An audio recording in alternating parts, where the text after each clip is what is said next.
evening and welcome to Voice of BC. I'm Vaughn Palmer and we're doing one of our special topical shows tonight, and we're doing it on water in British Columbia and the threat to water and the shortage of water and our most valuable natural resource and all those other things. I think you're going to find this interesting because I'm looking forward to talking about the fact that there's great big chunks of British Columbia where there's a huge problem of water shortages and tainted water and corrupted water and wasted water. And helping us through all this, and I'm really glad to have him on the show doing it because he really helped us put this together. Ben Parfitt, welcome to the show. Thanks for being on. Well, thanks. Introduce yourself to people. Tell them who you are. Well, I've been writing on natural resource issues in the province for almost 25 years now, and I do a lot of research and writing for the Canadian Centre for Policy Alternatives on natural resource issues, and recently completed a report looking at the escalating water demand in the natural gas sector for the Munk School of Global Affairs at the University of Toronto. And I'm just fascinated with the challenges that we're confronting in the problem on a wide range of issues relating to water. Global warming is looming large in terms of altered water availability in many parts of the province, and I think it's going to be a fascinating issue to explore in the next few years because we're a growing province. There are growing demands on water. There are sharp sectoral increasing demands for water that we need to contend with. It's a finite resource, and we've got to figure out how to do a better job of managing it. We've had a couple of shows set up with different cabinet ministers on here, but of course the cabinet has, to put it mildly, been going through some changes recently. For example, last week we were supposed to have a show where the Energy Minister and the Mines Minister were going to deal with some of this, but of course the Energy Minister was sacked earlier in the day. He was on the show, but it turned into a somewhat different discussion. So I guess the one thing I would say is if you're wondering when you'll hear some of the government comments and the government side of this story, we will do it eventually, but we're kind of waiting, having to wait right now. I don't know, Ben and Oliver, if you're hearing what I'm hearing, but to some degree the entire government is coming to a standstill during this leadership contest and reorganization and everything else that's going on.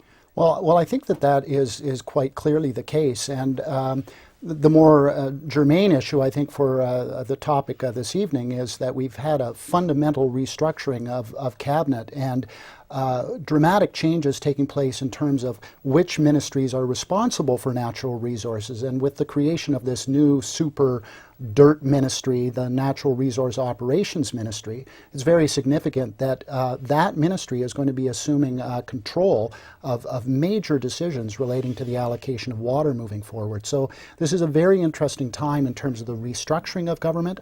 I'm hearing from many people in many of the dirt ministries, environment, forests, energy and mines, significant concerns about what this major shuffle is going to mean. We essentially have this new super ministry which is responsible for the operational decisions, but we still have these other ministries in place, the forests and environment and agriculture, that have responsibility for policy. So it's going to be very interesting to see how the ministries that are responsible for policy are able to influence the operational side and vice versa. But in the meantime, we know that major responsibilities for deciding who gets what water that used to rest with the Ministry of Environment will now be moved over to this new ministry. And this is at a time when the oil and gas industry in British Columbia and industry in general is wanting more water, not less. So we had Bill Bennett on the show last week. We asked him about this. So we'll go to him. And Ben's got a slideshow for us tonight, too. So let's go with Bill Bennett first. I can tell you that I had come to the conclusion, I've had the job of Minister of Energy, or had the job as Minister of Energy for 4 or 5 months, and I'd come to the conclusion that water was the big issue in the Northeast and will be the big issue, over the next several years, because it takes such large quantities of water to not only deal with unconventional gas, or shale gas, as Mr. Parfitt referred to it, but also the oil that's extracted from the ground. There's a lot of water used in that process.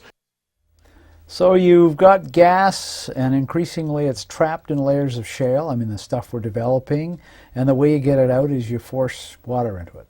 You force a tremendous amount of water underground to break up the shale, And in doing so, you create the conditions for the trapped gas in the tightly bound shale formations to be released. That process is called hydraulic fracturing or fracking. And it requires enormous amounts of water to be pumped underground at extremely high pressure, 5,000 to 15,000 pounds per square inch of pressure, deep, deep underground to break up the rock, fracture it or crack it, and unlock the gas. So let's look at some pictures of this, because you've taken some pictures up in that area, and you're going to tell us what we're looking at, Ben. Yeah, Vaughn, this was a series of pictures taken by local photographer Garth Lenz in the Peace River region about a month and a half ago. So this slide here is of the Williston Reservoir, which I mentioned a few moments ago is about 15 feet below normal for this time of year. And what we'll see in the next picture here is a water truck, which holds about 40 cubic meters of water, pulling up to the Williston Reservoir to suck water out of the reservoir. These trucks are operating 24 hours a day, 7 days a week. They then take the water close to the well sites, and then they offload it into these big pits. This pit here holds about 10 Olympic swimming pools worth of water, and there are pit after pit after pit. And then in this slide here, we see one of the water trucks pulling water or pumping water into the pit prior to the fracturing operation itself. And then here is a typical well. We've got the water pool to the left. Again, holds about 10 Olympic swimming pools. The drilling activity takes place in the middle, and then they do the fracking, and then you see those two circular pools in the upper right corner. That's the wastewater from those operations. So you mentioned wastewater. Like, in what condition is the water after it's been used for this? The water is highly toxic because we have to remember that it's pumped deep underground and it comes into contact with a lot of stuff down there. So typically when it flows back to the surface, and about half of it ultimately does flow back, it is highly mineralized, very, very salty, in some cases 5 to 6 times saltier than ocean water. It may have residual chemicals from the fracturing process itself which are introduced to the water, and it may have other contaminants that it has come into contact with underground.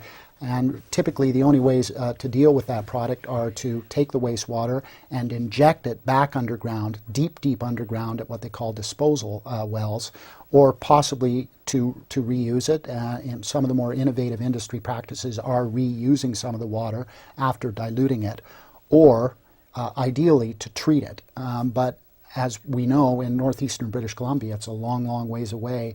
Very little industrial capacity to treat this wastewater. You say little incentive to do that too, and that's the key point, right? Right. Now you're saying huge amounts of water. I mean, is there a scale that people can grasp on this? Because well, to give you an example, we in British Columbia have taken really good American know-how and we've run with it. We set a world record for hydraulic fracturing in northeastern British Columbia this year.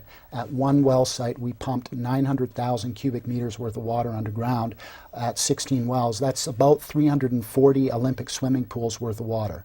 Now, if you assume that about half of that water comes back to the surface, you could bury an international soccer pitch under about 15 feet of highly toxic water.